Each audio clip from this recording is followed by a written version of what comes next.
catering industry of the UK. Our pride, our prejudice. Community সবচেয়ে বড় এবং British ইকোনমির অন্যতম সেরা ইন্ডাস্ট্রি কার ইন্ডাস্ট্রির সকল সমস্যা চিহ্নিত করা, আলোচনার মাধ্যমে সমাধান এবং চ্যালেঞ্জ মোকাবেলা করে আগামীতে আরও এগিয়ে যাওয়া। এই হচ্ছে ক্যাটারিং সার্কেলের লক্ষ্য। চ্যানেল এসের এই ব্র্যান্ড নিউ লাইভ প্রোগ্রামের রেকর্ডিং পূর্বক রোড শোর উদ্বোধন হয় সাউথ এন্ডের ক্যাফে মাসালা রেস্টুরেন্টে। অনুষ্ঠানে ইন্ডাস্ট্রি শীর্ষ নেতৃবৃন্দ এবং বিশেষজ্ঞরা অংশ নেন। Bangladesh caterers association BCA president Pasha Khondokar এবং ব্রিটিশ কারি অ্যাওয়ার্ডের ফাউন্ডার এনামালি এমবি ক্যাটারিং সার্কেলকে স্বাগত জানান। আমরা সবাই জানি এখন ইন্ডাস্ট্রির খুব দুঃসময় যাচ্ছে। এই সময় যে যেখান থেকে, বিশেষ করে যেহেতু এই কারি ইন্ডাস্ট্রিটা আমাদের স্পাইন ব্রিটিশ বাংলাদেশি কমিউনিটি, তো সেখানে মিডিয়া হিসাবে চ্যানেল এসেরও একটা রেসপন্সিবিলিটি আসে এবং এই রেসপন্সিবিলিটি তরফ থেকে চ্যানেল এস আজকে ক্যাটারিং সার্কেলের মাধ্যমে সবাইকে ইউনাইট করে এই ইস্যুগুলো অ্যাড্রেস করার যে চেষ্টা করছেন, আমি এখানে সাধুবাদ জানাই। সমস্যাগুলো আমরা যেগুলো আইডেন্টিফাই করতেছি, এগুলো থেকে যদি আমরা বিশেষভাবে don't take it as a threat, আমরা যদি এটাকে আমরা আসলে অপরচুনিটি হিসেবে নেই, then we can able to create so many thing. It's like people talking about online platform. Online platform is not a threat, it's an opportunity. It's not people come and say, you have to do that. It is a choice of the society in the world. Helal মালিকের উপস্থাপনা এবং catering সার্কেলের producer মাহবুব রেজা চৌধুরী আপেলের তত্ত্বাবধানে এতে অনুষ্ঠানের team সদস্যরাও যোগ দেন। চ্যানেলসের চেয়ারম্যান এবং ক্যাটারিং সার্কেলের চিফ অ্যাডভাইজার আহমেদুজ্জামান চৌধুরী জেপি ঐক্যের উপর জোর দিয়ে বলেন, সকল সরকার এবং মন্ত্রীরা মনে হয় সবকিছুই দিয়ে দেন, কিন্তু বাস্তবে তারা সহযোগিতা করছেন না। সবাই মিলে চাপ সৃষ্টি না করলে ইন্ডাস্ট্রির রক্ষা নেই। We have many issues which has been addressed in a isolated manner.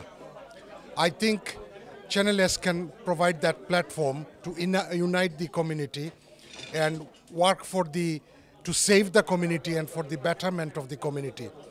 Therefore, we have organized the catering circle and everyone has pledged to be supportive. UK BCCI নেতা বজলুর রশিদ এমবি বক্তৃতা করেন ইমিগ্রেশন ইস্যু নিয়ে। Immigration policies impact to the British curry industry. Actually এই পলিসিগুলোর কারণেই আমাদের ইন্ডাস্ট্রিটা কিন্তু suffering করতেছে এবং অলমোস্ট বার্জ অফ কলাপস। এগুলোই ওভারকাম করার জন্য আজকে যে ইনিশিয়েটিভটা নেওয়া হলো ক্যাটারিং সার্কেল থেকে, I think it's a great initiative. হিসাব বিশেষজ্ঞ অ্যাকাউন্টেন্ট ডক্টর সানোয়ার যেমন অন্য কাজের পাশাপাশি পেপার ওয়ার্ক ঠিক রাখা, বিশেষ করে হিসেবের যথার্থতার উপর গুরুত্ব আরোপ করেন, তেমনি ইউকেবিএ কর্মকর্তা সাবিয়া নূর পরামর্শ দেন আইন মেনে চলার উপর। অনেকে জোর দেন অনলাইন অর্ডারিং সিস্টেম এবং টেকনোলজি ব্যবহারের উপর। কেউ কেউ কমিশন ভিত্তিক অনলাইন প্ল্যাটফর্ম সহযোগী বললেও অনেকে মত দেন নিজস্ব ওয়েবসাইটের মাধ্যমে মার্কেটিংয়ের উপর। নিজের বাবার কথার মাধ্যমে পূর্বপুরুষদের অবদানের কথা বলেন Sadia Hossain JP. Taxation is a real problem, regulation is a real problem. Immigration, staff shortage is a real problem. All of these issues are crucial to the catering industry.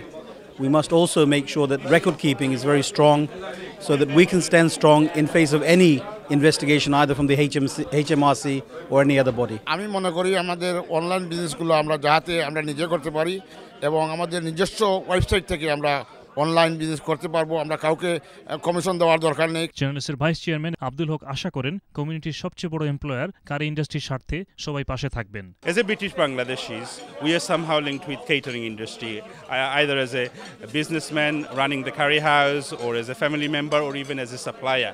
And that industry is currently suffering. It's always been our bread and butter and it's simply dying, and we got to do something about it. And the catering circle will be looking at all the issues, including burning issues like immigrations, shortage of staffs, immigration raid, the technology behind the order online, how to save costs, how to do training.